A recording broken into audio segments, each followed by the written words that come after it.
பார்க்க இந்த கன்றுக்குட்டி பொட்டை கன்றுன்னா சுத்தமான செவலக்கன்று, சுத்த பீருட்டி செவலை கன்றுனா நல்ல மாடாக வரும்.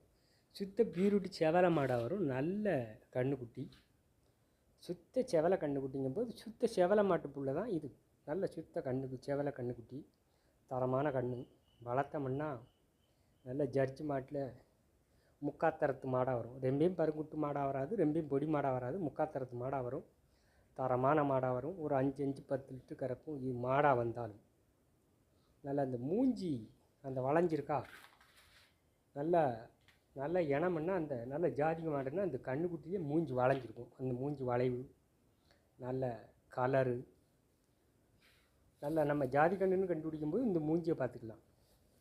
மூஞ்சி வளைஞ்சு, மூஞ்சி புதுசாக இருக்கும், பொடி மூஞ்சியாக இருக்கும். அந்த வளைஞ்சிருக்கும்போது பொடி மூஞ்சியாக இருக்கும். அதான் அந்த மாடு 10 லிட்டர் கறக்க வேண்டிய மாடாக வரது.